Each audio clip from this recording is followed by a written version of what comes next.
Hey guys, this is Matt Bailey with the Foul Pursuit Podcast. Today I am joined with Josh and Jacob Roberts. They run and own 643 Outfitters out of Tulsa, Oklahoma. Is that correct? Tulsa and Chickasha. We Okay. live in Tulsa, but we hunt in Chickasha. I got you. I got you. Anyway, you are out of Oklahoma. So tell us a little bit about yourself. What made y'all decide to go out on your own? And me and we was talking a little bit, and you said you was helping God for a long time, and then you actually just opened this up about 2 years ago. Is that correct? Yeah. Okay, so what made you want to like go out on yourself by yourself and do all that by yourself? We had all the stuff. We were Hmm. helping another guide out, and it got to the point we were running his clients for him, and we were booking multiple clients for us. And so we were kind of like, why don't we just split ways? Still help each other out here and there, but we split ways and we do our own thing. And Okay. we started that middle towards the end of our season last year, and we ran, I want to say, around 10 groups, and we did really good. Okay. Did really good for first 10, surprisingly. Okay. So y'all just so y'all are like new as far as as far as being by yourself beginning or start or the end of last year, right? Yeah. Okay, that's great. So do y'all just do ducks or do you do geese, early till season, everything, or do you just pretty much focus on the ducks?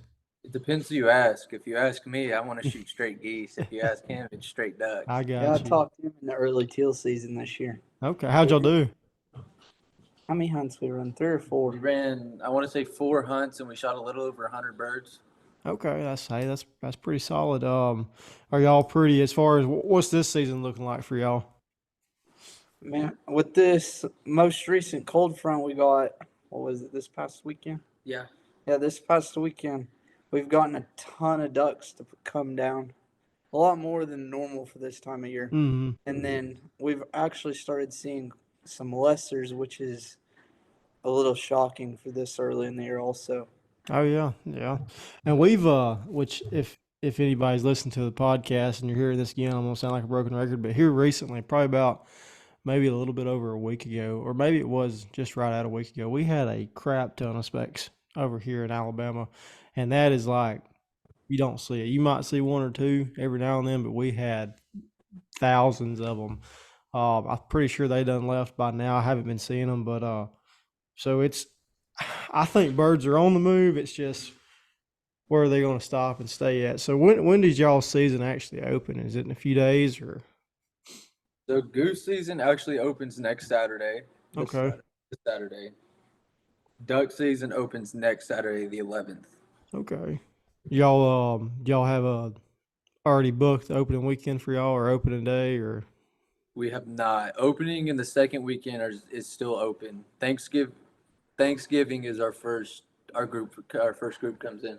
okay? I got you.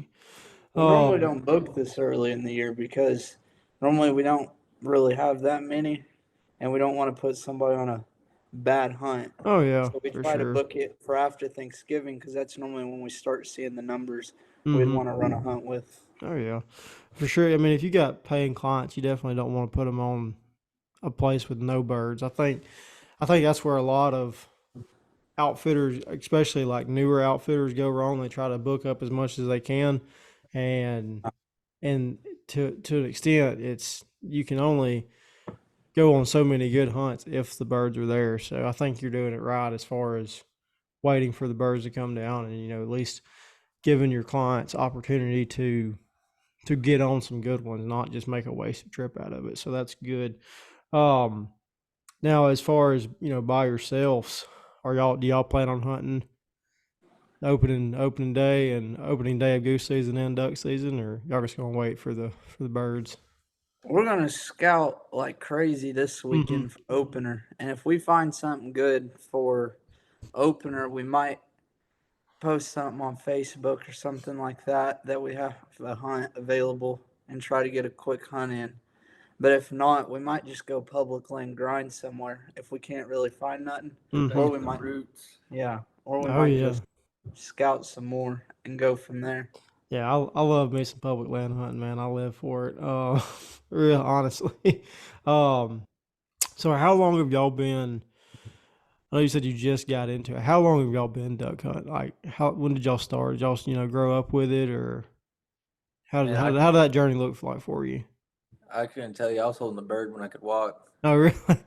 Hey, there you go. How old are y'all? I'm 23, and I'm 19. I'll be 20 in 23 days. Okay. Well, happy early birthday. It's great, and I do hope the best. I hope it all works out for you. Um, who who was you guiding for before you opened your own outfit? Whiskey Creek, Was Whiskey Creek Outfitters. They're out a lot. Okay, great. Now, do y'all have like a lodge or anything like that? I know you're just getting started, but do y'all have somewhere people can stay if they come up, or y'all working towards that, or how's that looking? It's in the near future. I would say give us two seasons, Mm-hmm.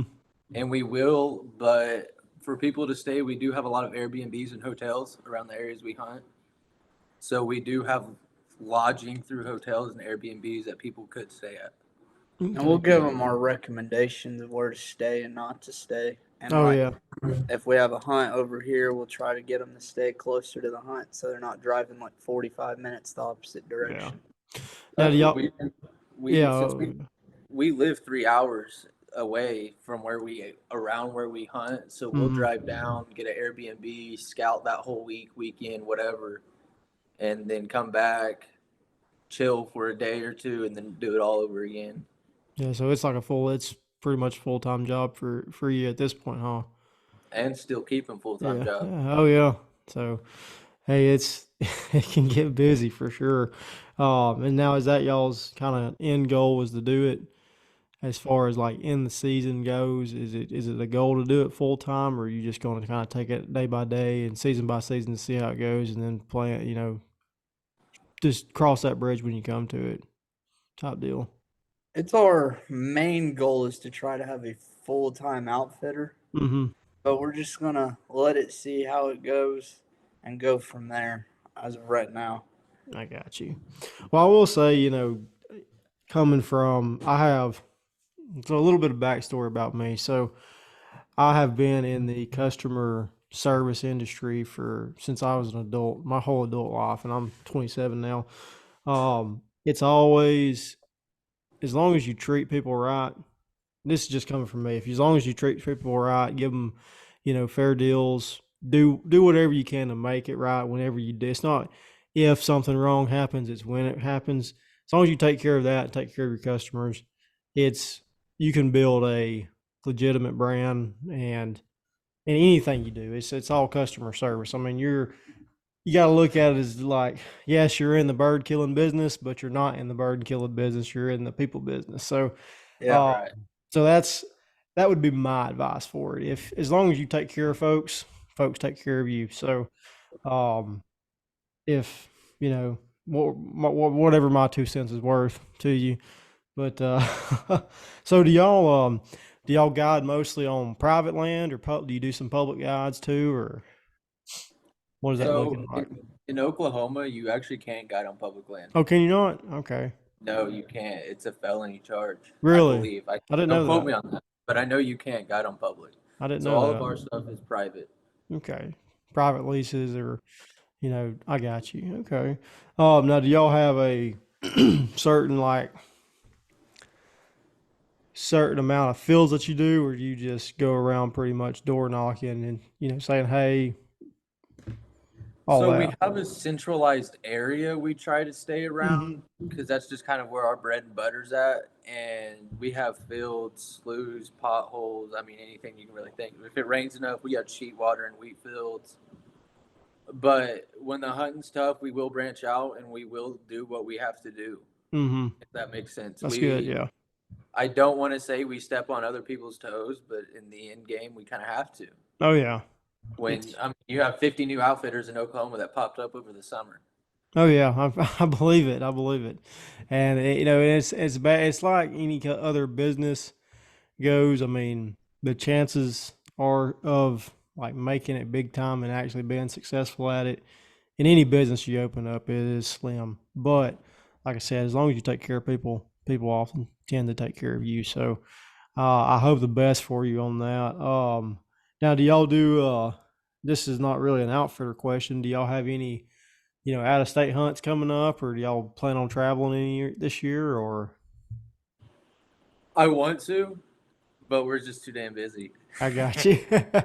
We're too busy to take the time to go out of state because of our own outfitter. But I would like to. I want to go to North Dakota and I want to go to Canada. Canada's on my Yeah. list. I've heard there's been some boys up there in North Dakota and Canada that's been absolutely whacking them this year. So, it's crazy. And I've heard a lot of people say that there's probably going to be more birds down here this way this year as well. So I hope everything goes good. Especially with I'm sure y'all have got, which I don't know about the weather in Oklahoma. I know Arkansas or the southeast, we've been in a drought. We actually had a good bit of rain here the past couple of days. I'm sure y'all got that same front, same rain. What's it looking like as far as water levels and everything goes up there? We got more water this year than I can remember for a while. Oh, really? Yeah, just this past week, down by where we hunt, they got 4 inches of rain, and then like our area up here got about almost 3 inches, and then some parts of the state got 6 inches of rain. Oh, so yeah, y'all were sitting good for water then. Yeah, we had one of the wettest Julys we've ever had. Then we had the hottest August ever, and so we lost all the water that we got in July, Mhm. and now, too. now we're getting it all back. Shoot, yeah, that's great. Which we're down here in North Alabama. We're still in pretty much of a drought. I say we got some rain, but it really wasn't enough to count. But we did get a good cool front. It's like 30 degrees today down here, and it's 2 weeks ago it was 100. So that was that was a big relief. So what kind of as far as your outfitter goes, what kind of rigs are y'all running? As far as like, do y'all hunt mostly out of A-frames, layouts? What kind of equipment you running out there? So I love layouts, and I like the A-frame. You like the A-frame? I So like it's we're in A-frames. We're closer to the clients. We can Mhm. talk to them more. We can be more Social, interactive yeah. with them than we are in layouts. I mean, you're in your own blind. You can't really Mhm. talk. You can't see each other. You're in a layout blind. Mm-hmm. So I like the A-frames for the fact of the camaraderie in the blind. I Mm-hmm. like the layouts because you can hide them better. That is The true. layout I feel like we can hide them better. Yeah. You never know.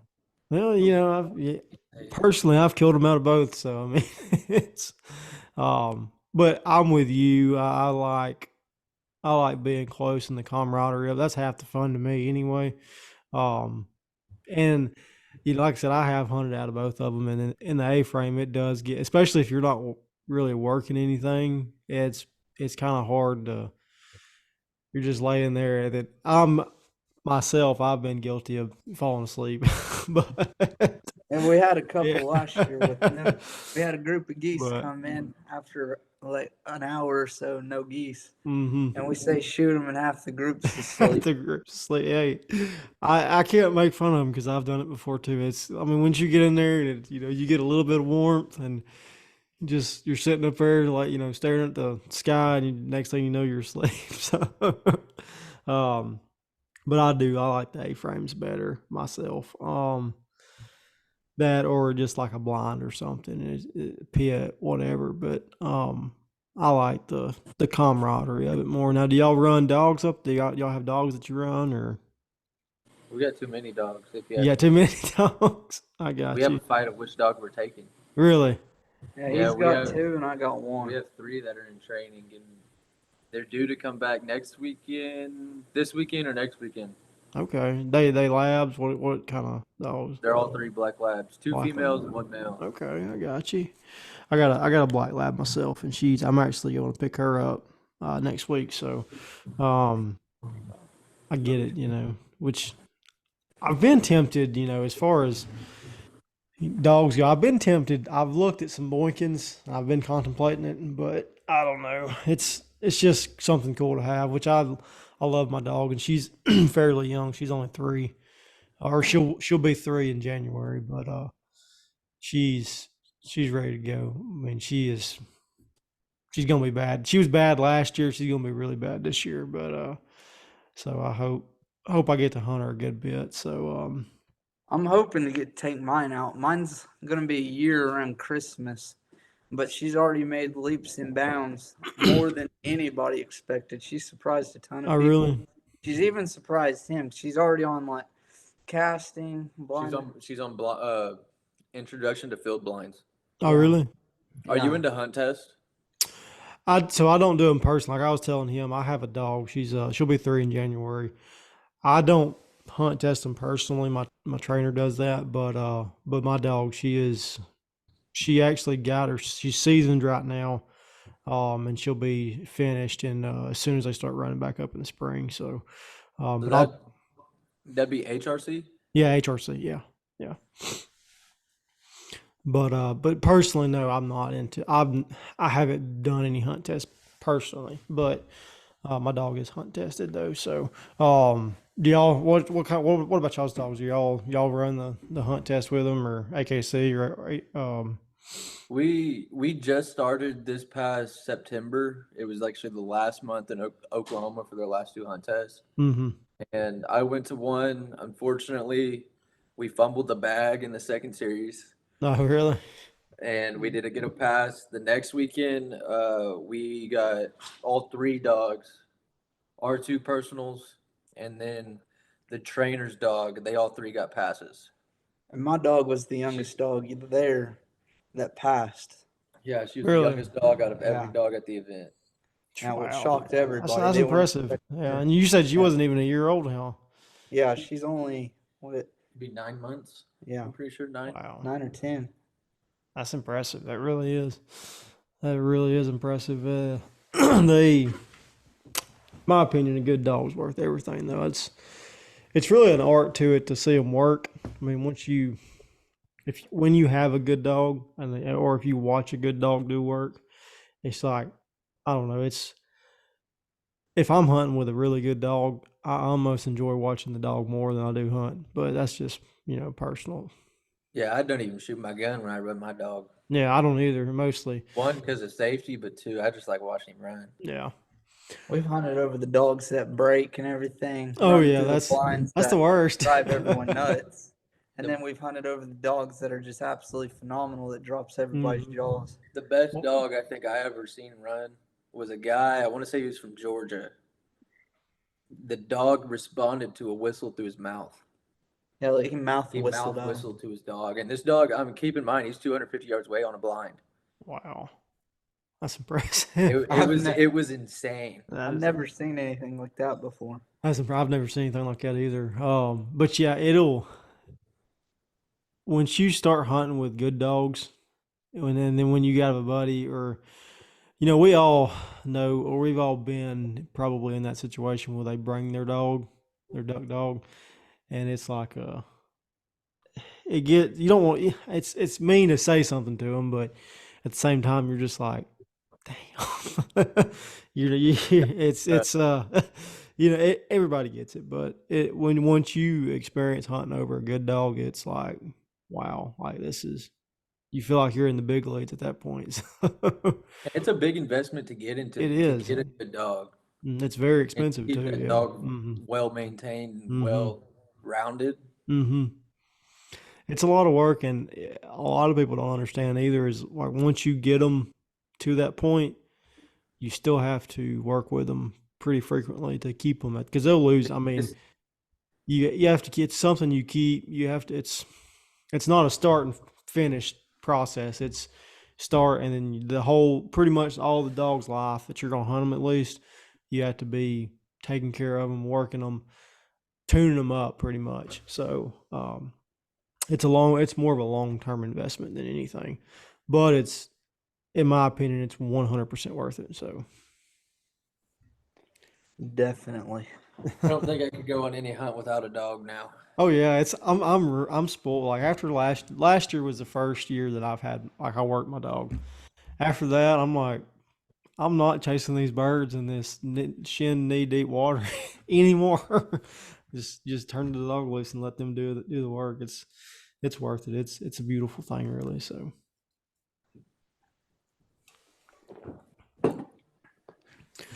so y'all got you got the three. How old's your oldest dog? He just turned 2.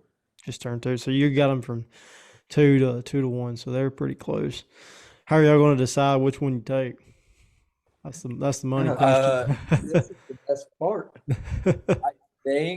I think, don't quote me, don't kill me either.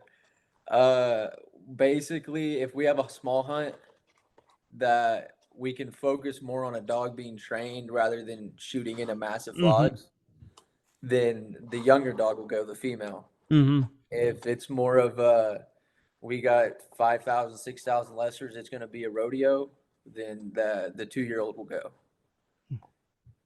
I just don't want to burn my dog out I on the don't- first yeah. couple hunts. I don't want to give Yeah. her a bad experience with the first couple hunts, or having clients that we don't know how they are, and we got a brand new Yeah. dog on the field first hunt of the year.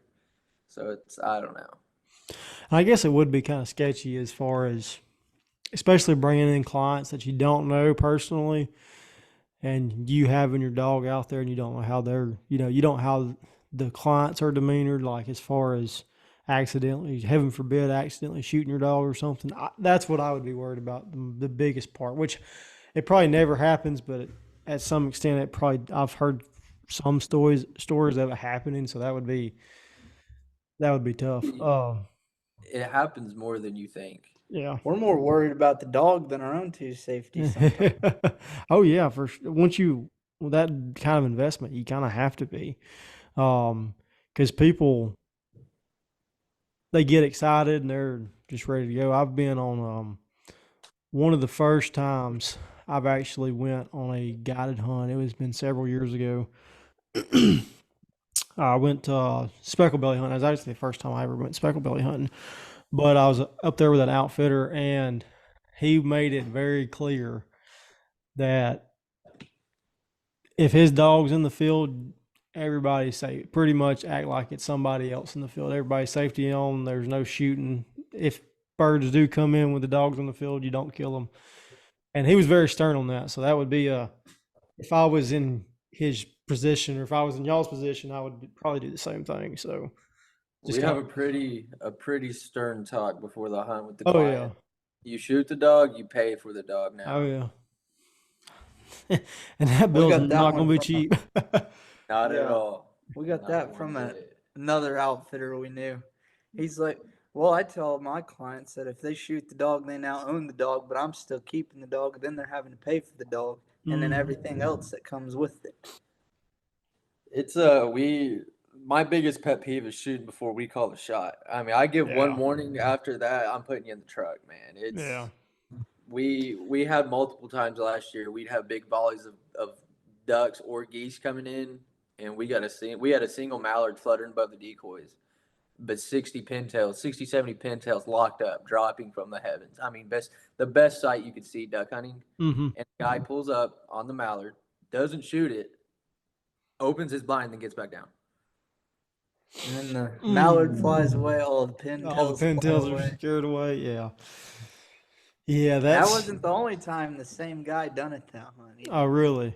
Yeah, So we it had happened multiple like times. this pond. We were shooting a little bit of everything. We were shooting mallards, pintails, specks, snows, lessers, and we Everything. had a big old group of specks come through, and we had like I think 8 people out there, and he was closer to this end. And then next thing you know, he's popping up, and I was trying to let him get more in the middle so everybody can shoot. And he starts shooting, so half the group didn't even get to shoot at the specks. Jeez. And The struggles of being an yeah, out. yeah, I bet you see a bunch of, like, being in any profession, you're just, especially people business, sometimes you're just like, really, man? Like, you just got that thought. You're just like, just use your brain just a little bit. Just have some common sense. But it sucks because it does ruin it for everybody else. One guy gets trigger happy or antsy and ruins it for everybody. So which I mean, I can understand if it was like a kid per se, Yeah. Right. but a grown man doing it, come on, man. I mean, it's come And on, he man. said he was stuck for a long time. Really, Yeah. he was just ready to go. I guess that's all I could think. I mean, He said, I wanted that one group head. now did he know the guys that he was hunting with, or was he like a solo hunter that came in? Yeah, or- it was a full group. It was a private group. They were all buddies within themselves, and he was he was the bad guy at the end of that day. Everyone was mad at him. Yeah, they were their goal because we told them what was on the pond, and their Mhm. goal was they wanted to shoot some barred up specks. And when he started shooting, and half the group didn't, and that ended up being the only group of specks that day, they were pretty hot with him. Oh, I bet I would be too. But I guess it could have been worse. It would have been a lot worse if that guy was just like showed up by himself hunting with other people, and then Yeah. yeah, Yeah, that that would make it. At least they was all friends, and Group. Or you but get them clients that think certain birds are ducks, and it's not even a duck; Yeah. it's just a Tweety bird flying The around. worst one is the bird claimer. oh yeah, the guy that shoots everything. Yep, that Like, is the worst one. We had a few of them last year. it's which I've hunted with some people like that, and I mean it's to me. I actually, if especially if I know them, and I'm not gonna name drop here, but to me, I mean, we got a guy or a couple guys really in our group that's like that, but it's kind of comical to me. I'm just like, okay, whatever. Yeah, I don't care. At this point, I don't care. Right. But I love him to death. But I'll give him crap about it all the time, and he jokes about it. But it is what it is. But yeah, that's. I'm about to start making everybody just run shot cams so to prove it. Need to prove. It's wild whenever a band falls out of the sky. How Oh, many yeah. people actually start Yeah. shooting? Man. Yeah, had- everybody shot. And everyone shot We at had him. one singular person shoot at a bird last year, which was him. And it was banded. Yeah, and then all of a sudden, the whole blind was shooting once they Mm-hmm. saw that it was banded. So we did a blind draw. We did. We ended up doing a whole blind draw, and guess who won? And they wanted the guides in on it, which And is shocking. I won. I pulled the right note. It worked out then. That's great when everything works out like that. We've surprisingly, so I've been hunting for 10 years, or a little over 10 years, probably 11 years now, 10 or 11 years. But I've never shot a band, and it's funny because I got about 4 or 5 guys that I hunt with pretty regularly, and we kill bands all the time. But I haven't looked up and got one. But but the funny part is I took this guy hunting first time. He hunts with his steel, good friend of mine. But the first time he hunts, he shot a wood duck that was banded. First bird he ever killed was a banded wood duck, and I'm like, buddy, I said, you just might as well. When he done that, I was like, you can just go home, buddy. I've been doing this for years. Never shot it banded, but it is what it is. I'm due. I keep telling myself I'm due. I'll get one, and maybe I'll just luck up and get like 3 or 4 in a season. But who knows? That's our Yeah. number one question from our clients is how many bands you'll kill a year. And I'm like, man, we've only shot one. We've seen multiple shots, Mhm. but me and him combined, we've only shot one. Yeah, and it's people that don't duck hunt as regularly. It's not common at all. Like it's pure luck if you kill a band. Like that's it. Unless the sucker's like 10 foot in front of you and you can see it. But Like you're band hunting for them. yeah, if you're band hunting for it, then yeah. But the majority of the time, especially in places like Alabama, that's not really in a good flyway. I mean, we're on the far east side of the Mississippi, and we still get a good bit of ducks in here, but it's not like they're not coming in by the thousands. Like you never, if you see a group, shooting lot of 8 to 10, that's a really big group at one time coming in on you. So you don't get as many opportunities, I guess. Now, if you're band hunting for them, which I've never been specifically on a band hunt, I've never heard of anybody. I've heard people doing it, but I've never heard of like how you do it. but long story short, it's not common to do. It's just and my the way I look at it, it's pure luck pretty much. Yeah. But A mostly, lot of they've changed the band colors to black because a lot of people they'd band hunt, they'd spread out full bodies real Really? like sparingly, mm-hmm. and they'd land birds and they'd pick their head out and they'd look for their feet, look for the stainless steel, and then they'd shoot that bird. And that's how they band hunted. They just land them and look at their feet. Really? When we get big volleys of lessers that spin over and they hover right above the decoys, we check every foot. Wow. He does. I can't see him. I really can't see that Mesmerized far. over there because I'm the duck hunter of the group. But yeah, hunting them lessers. I didn't know they was changing them to black. To be honest, do you know when they started doing that or? Wasn't it last I want year? to say it was last year. Last And year. it's very. I want to say only a couple states do it. I don't think it's very common. Mm-hmm. But yeah, you'll start seeing them, and if you shoot one, they're cool. It's straight black. Really, I've never seen one. It blends in straight with the goose foot. That's, I mean, it's a smart thing to do, but that's cool. I hope I see one here soon then, because all the ones I've seen are either silver or green, but nobody in my group's ever killed a green band, but That'd be pretty Fun. damn good. Kill green band. Money bands. yeah, get that money. Wonder how much they pay. I don't think they pay that much, but it'd be cool. But yeah, we've killed, in the group wise, we've killed a couple mallards that's banded, some wood ducks. I think we've killed a gadwall that's banded. That's mostly what we see down here: gadwalls, ringnecks, few mallards when it gets late in the season, like late December, early January. It's when we start getting a big push of mallards, and then most of our ducks, green wing teal and wood ducks, a lot of wood ducks. So, You can come to Oklahoma and shoot any duck you want here almost. oh really? We've last year, I want to say we actually got more pintails that I've seen last year, and we've actually, I haven't been to the river myself since the cold front moved in, but I had a buddy of mine. He works up there, and he said he's been seeing big groups of pintails right now. So it's shaping up to be a good season. I think everybody should have a pretty good season as far as number wise goes, and I think the weather's going to kind of line up pretty perfect. So I just can't wait to see how it actually comes out and plays out. So I'm excited for it. I really am. But anyway, guys, we're kind of running short on time here. Is there any closing thoughts that y'all want to state, or? You got anything? What open dates we got left? You got it wrote down over there, don't you? Yeah. Yeah, give them your open dates. People that listen to this may hit you up. We've only got a handful left. We got 2 in November, which is November 18th and 19th, and then November 26th. And then we got 3 dates in January. December. December 2nd and 3rd, the 17th, and then December 30th through January 1st. And then we got January 7th, the 27th, and 28th. And that's all we've got left. Okay. Unless we have some groups cancel or something.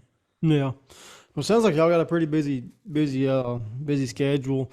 What do y'all charge as far as per gun out there? $250 a person for ducks, $300 a person for geese. $250 for ducks, $300, and that's no lodging, correct? They'll give you recommendation for lodging, but you won't. Right. You don't have lodging Right. right now. Okay, hey, that's not a bad price. So if you're listening to this, go look them up. Are y'all on Instagram or TikTok or Instagram, anything? Facebook. And we're working on the website. We've been so busy. Oh yeah, And we've been hey, trying to get the Insanely website busy. put up. them websites they're hard to build. What's your give your social, like your Instagram names and all that stuff, so people can look you up. Let me. I want to say it's just 643 Outfitters. Yeah, it's just 643 Outfitters. 643. So no kind of commas or periods or in between the numbers, just straight 643 Outfitters. Yeah. Great. Yep. Yeah. Sweet. Well, hey guys, it was a pleasure talking to you. Thank you for hopping on here with me. And if anybody's listening, hit them up. 643 Outfitters out in Oklahoma. If you want some of that Oklahoma magic, I've heard that Oklahoma is a pretty popping spot right now for ducks and geese. So It's gonna get western. I heard it gets western real quick out there. But anyway, Yeah. but anyway, guys, hey, it was a pleasure talking to you. And thank you for everybody for listening. And we'll see you next time. Thanks for having us. Yep.